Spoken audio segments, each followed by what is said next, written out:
Aujourd'hui, je vous propose de faire la petite pochette de la jungle. 20 cm de long, à peu près 12 cm de hauteur, 5 cm de profondeur. Elle s'ouvre et se ferme grâce à un bouton pression en résine et aussi grâce à une fermeture à glissière. À l'arrière, il y a une petite poche plaquée, doublée. Accessoire indispensable quand on part en expédition. Utilisez les gabarits pour découper toutes les pièces dans les tissus extérieurs, la doublure et le thermocollant. Ce dernier sera découpé 5 mm plus petit tout autour. Le thermocollant se repassera au dos des tissus extérieurs. Lisez les conseils donnés dans la boîte de description. Commencez par la petite poche arrière. Un tissu doublure, ici un tissu extérieur.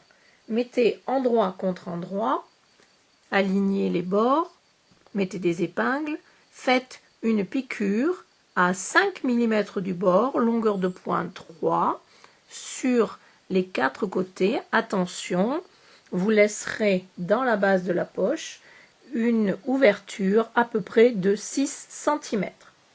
Ensuite, coupez les coins, enlevez de l'épaisseur et retournez sur l'endroit par l'ouverture. Faites bien ressortir les coins. Ensuite, surpiquez le bord supérieur de la poche à 5 mm du bord, longueur de pointe 3. Centrez la poche par rapport au panneau. Je l'ai placé à 4 cm du bas. Épinglez. Faites une piqûre sur piqûre, longueur de pointe 3, sur les 3 côtés. Placez les tissus du rabat endroit contre endroit.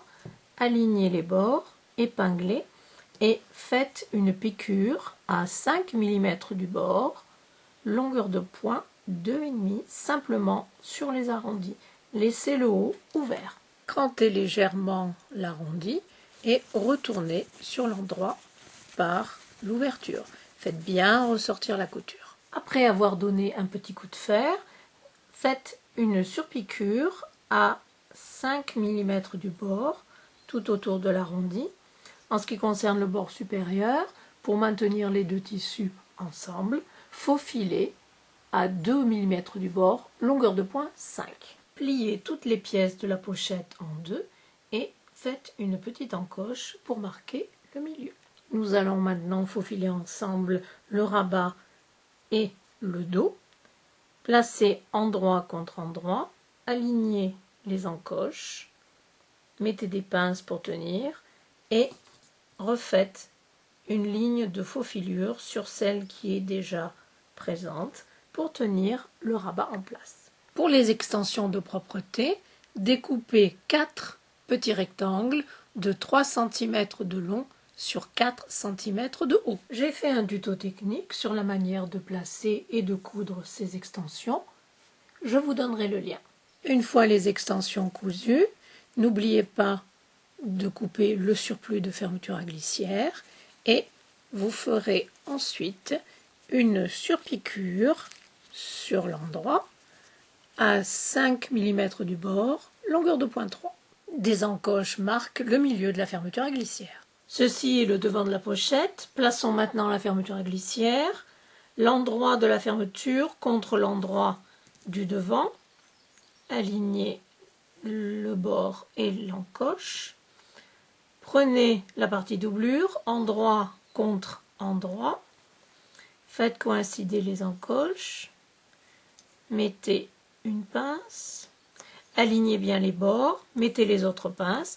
Et ensuite, vous ferez une piqûre en utilisant le pied de biche spécial fermeture à glissière tout le long. Voici la partie que vous venez de coudre. Ouvrez. Levez par la fermeture à glissière. Faites pivoter pour que l'endroit du devant se retrouve sur l'endroit du dos. Alignez les encoches et le bord. Prenez l'autre partie de la doublure, endroit contre endroit. On remet les pinces après avoir bien aligné les bords et les encoches et on refait la piqûre tout le long. Placez maintenant de chaque côté de la fermeture à glissière un morceau de tissu extérieur et un morceau de doublure. Alignez bien les bords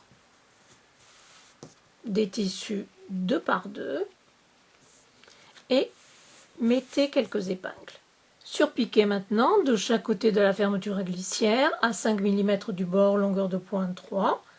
Placez le rabat sur le devant et faites la surpiqûre de ce côté. Ouvrez la fermeture à glissière et placez d'un côté les 2 morceaux du tissu extérieur et de l'autre les 2 morceaux de la doublure. Alignez-les, épinglez. Poussez l'extrémité de la fermeture à glissière vers la doublure et alignez les 2 coutures. Mettez une passe. Vous ferez ensuite une piqûre à 1 cm du bord tout autour, sauf dans la base de la doublure où vous laisserez une ouverture de 12 cm. Et évidemment, vous ne devez pas coudre les coins. Ouvrez chaque coin du côté de la base, qui est ici. Écrasez le coin. Aplatissez les coutures de chaque côté. Faites-les correspondre impeccablement, comme ceci. Mettez une épingle et cette épingle se trouve bien plantée d'un côté et de l'autre, en plein au milieu de la couture. Pour que la doublure ne se promène pas à l'intérieur du sac, je couds toujours les coins 2 par 2. C'est-à-dire le coin ici de la doublure, quand on remonte la couture, on va trouver son coin équivalent dans le tissu extérieur. Rapprochez les 2 coins, alignez-les et faites une piqûre à 1 cm. Vous le ferez pour ce côté, évidemment pour l'autre aussi. Maintenant, par l'ouverture dans la doublure, retournez la pochette sur l'endroit. Tirez des 2 côtés de l'ouverture, les bords se rapprochent naturellement. Mettez des épingles pour tenir fermé en attendant de faire une piqûre à la main qui s'appelle le point d'échelle. C'est un point invisible qui donne une couture nette et bien plate. J'ai fait un tuto technique à ce sujet. Il est rapide mais détaillé avec des gros plans. Je vous donnerai le lien. Repoussez la doublure à l'intérieur de la pochette et faites bien ressortir les coins de la base. Placez la partie mâle du bouton pression en résine à 2 cm à partir du bord inférieur du rabat. Fermez le rabat et jaugez à peu près où la partie femelle viendra se fixer. Cette pochette est maintenant terminée. J'espère que ce modèle vous a plu et je vous dis à bientôt. Au revoir.